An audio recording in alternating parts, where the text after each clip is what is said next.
Before I get started, how many in the audience are in private practice? Raise your hands. So probably about 2/3 almost. How many are in a situation of private equity ownership or business ownership? Very few. What about employed by a hospital or academic? Okay, so the majority are private practice. So what is the future of private practice? Well, let me tell you a little bit about myself. I started in private practice. I was with one group for 2 years, and then I was with another group for 20 years, and then I moved 3 years ago into a academic, hospital-owned situation and practice.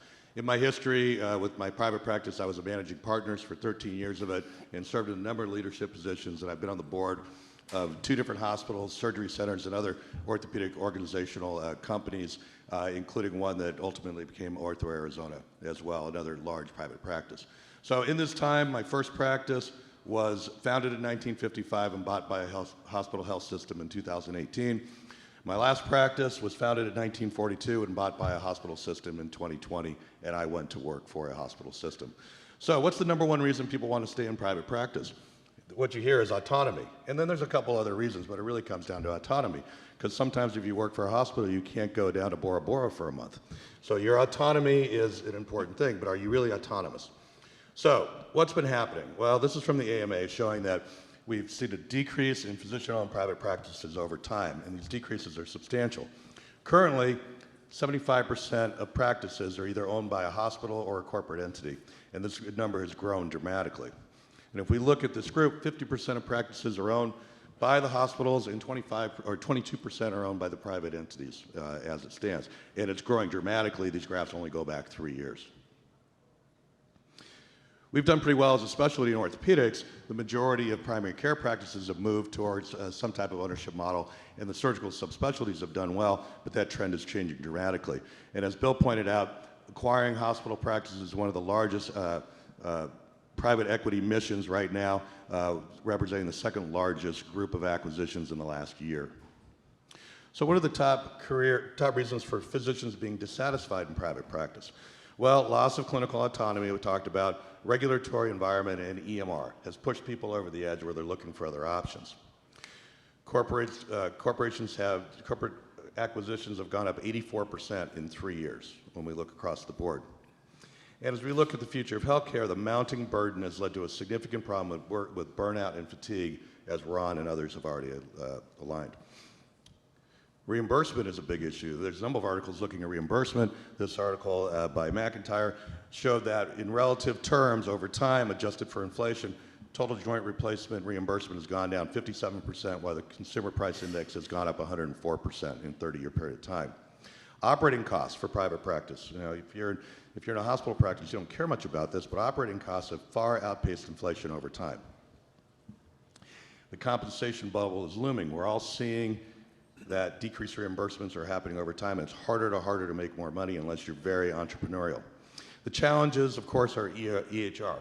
So getting your EHR systems in place are very expensive and time-consuming. Compliance and regulatory programs, the government's putting more compliance upon us all the time, and you take personal financial burden when you're in private practice for these. Practice overhead expenses only go one way. They go up, and they go up, and they go up. Decreased reimbursement, including the coding compliance issues and the risk of being fined or even jailed for coding violations that were inadvertent. Move towards a shared risk model and value-based care that the government's pushing us towards can be very challenging in private practice unless you're in a very large practice. Ancillary service lines bring in a lot of money. They're good and they're important, but they do carry stark regulation risk. And all of us know somebody who's been gotten in trouble with stark over time. And these aspects require expertise that we may not have, time we don't have, and money we don't want to give up. Bruce Cohen is the CEO of North Carolina, is often quoted in Becker's, and this quote came out a couple days ago, saying, is consolidation inevitable? And he said it's not inevitable, but if you keep reading, he says it is inevitable or you're going to die, because you can't survive over time. EHRs.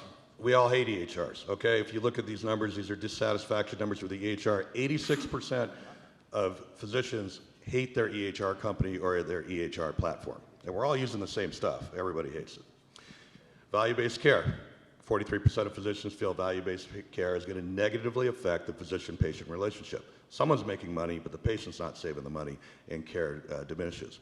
When we look at our model for income in private practice, we have our fixed cost, our variable cost, our total cost of our practice, and then the difference in revenue is how much you take home at the end of the day. Well, one problem is our fixed cost goes up, our variable costs go up, our revenue goes down. That curve starts to shrink and the lines start to converge, which means you make less money. At what point do you pull the trigger and get out of the private practice relationship, or how do you maintain this? Well, you can keep these curves parallel if you build more ancillary service lines, but there's only so much you can do, and you got to be careful. You can get in trouble with certain type of ancillary service relationships, because while the vendors will sell you on this to make more money, you can get yourself into a regulatory fine and Stark violation. And if you read Becker's, you'll hear about some physician getting fined $1 million or $5 million for breaking some rule of ancillary service, so be very careful. But the only way you can maintain that revenue is to grow and to bring on new money lines. As you grow, though, this costs money. If you're going to bring on a new partner, there's expense. If you're going to bring on new equipment, there's expense. So you get this staggered revenue in practice over the long term, which does make growth challenging, and you constantly have to come up with new sources of revenue. The government's forcing us into acquisition mode by requiring mandatory EHR and making it more and more complicated every year. Requirement of shared risk models, compliance programs, employee complaint and litigation risk has become a much, much bigger issue recently, with being able to offend every single person on earth if you're not careful. Stark regulations are always a problem, and all of these put you at personal financial risk in private practice. To stay alive, you need to educate yourself, you need to have effective leadership, you need to become efficient and try to save money where you can, maximize revenue, and you may have to consolidate and partner. And as Bill said, maximize your EBITDA, because one day someone may acquire you to get you more valuable. Is healthcare recession-proof? It used to be. That's why a lot of us went into it. But with inflation, it's no longer recession-proof. Inflation is a significant issue, high deductibles, and the cost of insurance has made healthcare very susceptible to recession, which is going to be a factor. So in summary, private practice is changing. There's trends towards consolidation. A bigger fish is going to eat you up. Just be careful what happens to the biggest fish that eats you. Thank you.